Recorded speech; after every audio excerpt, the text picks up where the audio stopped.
রাতের অন্ধকারে রাহিকে জড়িয়ে নিজের ভালোবাসার কথা বলল রাহুল। সম্পূর্ণটা জানতে ভিডিওটা প্রথম থেকে শেষ পর্যন্ত দেখতে থাকুন। গল্পের শুরুতে দেখা যায় যে ঠাম্মি কনককে বোঝাচ্ছে যে তুমি যাও গিয়ে মা বৌমাকে বরণ করে নিয়ে আসো, সবটা হচ্ছে ভগবানের ইচ্ছে। তোমাকে যেমন আমি মেয়ে বলে মেনে নিয়েছি, তেমন ওকেও তোমাকে মানতে হবে। আজকে যদি তুমি বরণটা না করো তাহলে তোমার পরে খুব খারাপ লাগবে দেখবে। তাই যাও গিয়ে বরণটা করে এসো। তো এবার কনক যায়, কান্না পেলেও কি করবে, ইচ্ছা না থাকলেও বরণ করতে হবে। কনক নিজের ছেলেকে বরণ করে, কিন্তু রাহিকে আর বরণ করতে পারে না, কাঁদতে কাঁদতে ওখান থেকে চলে যায়। রাজীব বাবু তারপরেই দুধে আলতার থালাটা সামনে রেখে আর ওনার ছেলেদের কাপড়টা পেতে দিতে বলে। তো কাপড়টা পেতে দিতেই রাজীব বাবু রায়কে বলছে, এসো মা, তুমি আমাদের ঘরের লক্ষ্মী হয়ে এই বাড়িতে তুমি ঢোকো দুধে আলতা জলে পা দিয়ে। রায় ঘর ঢোকার পর ঠাম্মি রায়কে ঠাকুর ঘরের ফার্স্টে নিয়ে যায়, নিয়ে গিয়ে বলছে প্রণাম টনাম করে নাও। রাহি ঠাকুরের কাছে হাত জোড় করে বলছে যে আমার কষ্ট হচ্ছে খুবই, কিন্তু এই মানুষগুলোর আরো কষ্ট হচ্ছে, আমি জানি না কি হবে, তবে জানো সব ঠিকঠাক হয় ঠাকুর। রাজীববাবু গিয়ে তারপরেই রাহিকে বলছে, মা তুমি যেমন আমাদের দেশের পতাকাকে অপমান হতে দাওনি, তেমন এই সংসারটারও যেন কিছু না হয়, তুমি বেঁধে রেখো সংসারটাকে। তুমি পারবে তো আমাদের সংসারটাকে ধরে রাখতে? আমার কিন্তু সম্পূর্ণ বিশ্বাস আছে তুমি পারবে। তখন ঠাম্মি রাহিকে জানায় যে আমরা বুঝতে পারছি যে তোমাদের বিয়েটা তালেগোলে হয়ে গেছে, আমাদের হয়তো মানতে অসুবিধা হচ্ছে, কিন্তু আসল কথা হলো সব উপর থেকে ঠিক হয়ে আসে। ঠাম্মি তারপরেই অনেক বড় একটা দায়িত্ব দেয়, এই বাড়ির চাবি দেয়। তাই তো বড় বউ, তাই ওকেই এই চাবির দায়িত্ব দেয়। অপরদিকে রাহুল তো বাড়িতে না থেকেই চলে গেছে একটা রেস্টুরেন্টে। ওখানে গিয়ে তো এত পরিমাণ ড্রিঙ্ক করেছে যে ঠিক মতো দাঁড়াতেও পারছে না। ও দেখে যে তিতলিও ওই রেস্টুরেন্টে আছে। রাহুল দেখে তো খুশি হয়ে যায়, তিতলিকে ডাকছে। এদিকে তিতলি তো রাহুলকে দেখে মুখ লুকাচ্ছে। এদিকে রাহুল যখন যেতে যাবে পড়ে যাচ্ছে, দাঁড়াতে পারছে না। এদিকে তিতলি তো ডিম্পিকে বলছে রাহুল এখানে কি করছে, আর ও আমাকে দেখেও ফেললো। এদিকে রাহুল তো তিতলিকে ডেকেই যাচ্ছে। এদিকে তিতলি খুব বিরক্ত হয়ে যায়, ডিম্পিকে বলছে দেখ কেমন তিতলি তিতলি করে ডেকেই যাচ্ছে, আমার সামনে যে ছেলেগুলো আছে তারা আমাকে দেখে কি ভাববে বলতো। ডিম্পি বলছে আজকালকার দিনে রাহুলের মতো কোন ছেলে বলতো একজন মেয়েকে এত ভালোবাসে। এদিকে মিমু হন্তদন্ত হয়ে যেন কোথায় যাচ্ছিল। তো রাহি দেখি মিমুকে জিজ্ঞেস করছে, কোথায় যাচ্ছ তুমি? মিমু বলছে, আরে শুনলাম রাহুল নাকি কোন একটা রেস্টুরেন্টে গিয়ে মদ খেয়ে কি সব করছে, নাকি পাগলের মতো করছে, আর ও নাকি ওখানে তিতলিকেও দেখেছে। তো রাহি শুনে অবাক, বলছে কি তিতলিকেও দেখেছে? তো মিমু বলছে হ্যাঁ, কি জানি ঘোরের বসে দেখেছে কি না, কি জানি বুঝতেও পারছি না।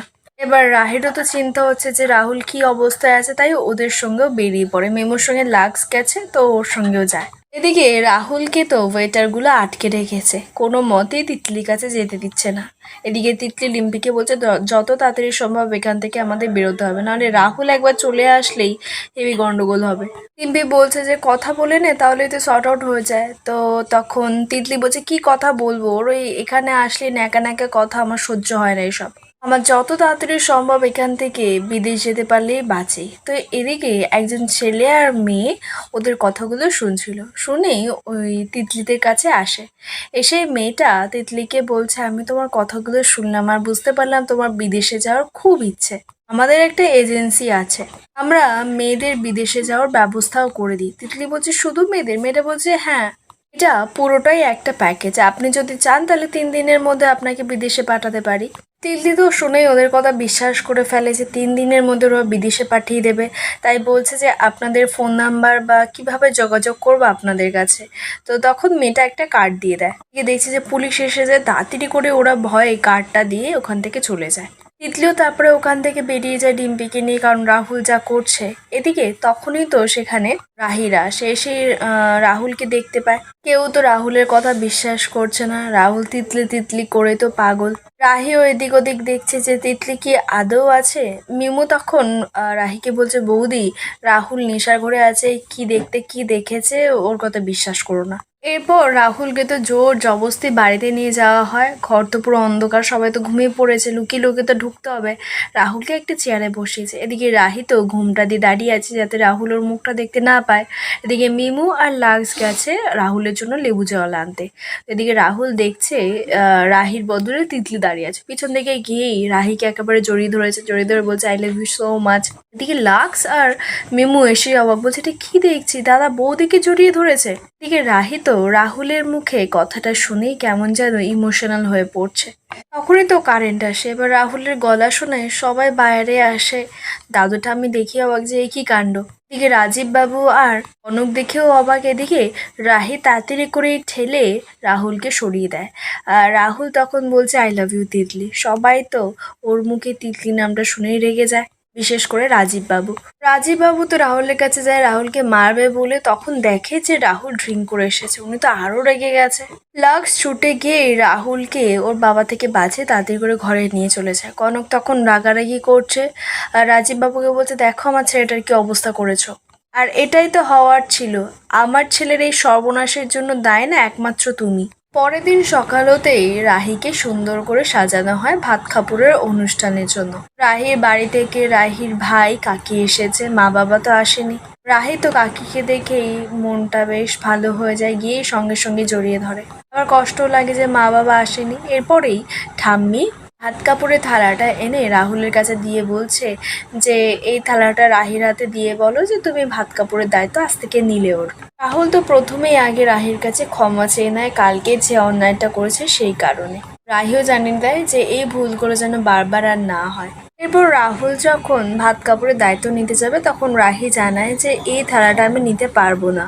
তো তখন সবাই জিজ্ঞেস করছে কিসের জন্য। তাই তখন জানায় যে আমি কখনোই চাই না যে আজকালকার দিনে দাঁড়িয়ে আমার স্বামী আমার ভাত কাপড়ের দায়িত্ব নিক, সেটা আমার কাছে অসম্মানের। তখন কনক রাহিকে বলছে তুমি কি শিক্ষা দীক্ষা কিছুই পাওনি নাকি, হ্যাঁ নিয়ম টিয়মও মানবে না। তখন রাহি বলছে শিক্ষা আমি অনেকই পেয়েছি কিন্তু এটা আমি নিতে পারবো না। মন্দিরা রায়কে যখন কিছু বলবে যে কেন ভাত কাপড়ের থালাটা নিচ্ছিস না, তখন রাজীব বাবু রাহির সাপোর্টে কথা বলে, বলছে ঠিকই তো বলেছে রাহিমা, আজকালকার দিনে কেন মেয়েরা তাদের স্বামীর উপরে নির্ভর করে থাকবে। দাদু তখন বলছে তাহলে কি ভাত কাপড়ের নিয়মটা হবে না। তখন রাজীব বাবু বলছে কেন হবে না বাবা, ওরা দুজনে দুজনের দায়িত্ব নেবে ভাত কাপড়ের। কমলা আর একটা থালা এনে দিতেই রাজীব বাবু রাহুল আর রাহিকে জানায় এই দুটো থালা বা দুজন দুজনকে দাও। তো প্রথমেই রাহুল রাহিকে থালাটা দিয়ে বলছে যে ভাত কাপড়ের দায়িত্ব আমি নিলাম। রাহিও রাহুলকে থালাটা দিয়ে সে একই কথা বলে। সম্পূর্ণ আপডেটটা আপনাদের কেমন লাগলো অবশ্যই কমেন্টে জানাবেন।